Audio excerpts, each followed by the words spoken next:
Hindi madali papasukin ang pagiging isang content creator. Kahit napakadami mo ng kaibigan, yung inaasahan mo na sila ang susuporta sa iyo. Ngunit nagkakamali ka.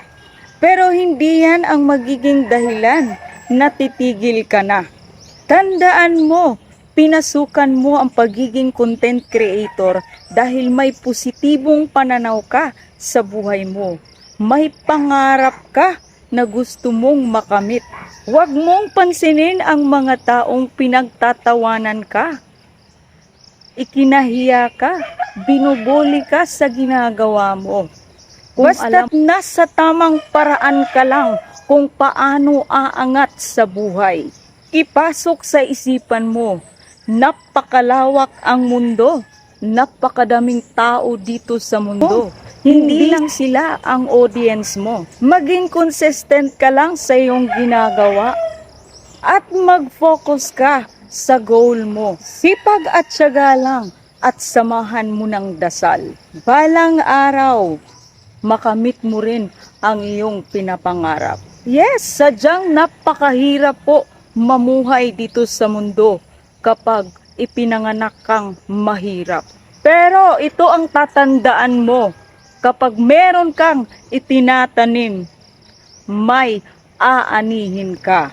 Pagdating ng bukas, magtiis ka lang kung ano ang iyong mga mapapait na karanasan ngayon. Napakahirap po ang isang mahirap.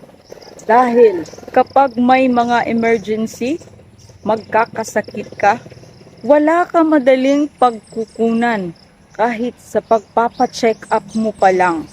Oo po, napakahirap po pag ganun ang ating mararanasan. Kaya advantage po kung may pera ka. Kasi kung meron kang mga pangangailangan, magagawa mo ito agad. At makakatulong ka pa sa mga nangangailangan. Sadyang napakahirap po kapag lumapit ka sa ibang tao. Nahihingi ka ng tulong doon. Kailangan ka pa ng garantiya para pahiramin ka. At kapag masasablay ka, sira ang reputasyon mo sa harap nila. Masisira ang emosyon.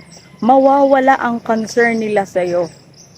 Yan po ang realidad sa buhay dito sa mundo. Kaya kailangan nating magsipag at tiyaga. Kung anong-ano man ang mga oportunidad, gagawin natin hanggat sa maabot ng ating makakaya. Ito po si Inday Cordapia. Maraming salamat po sa panonood. Sana'y may napulot po kayong aral.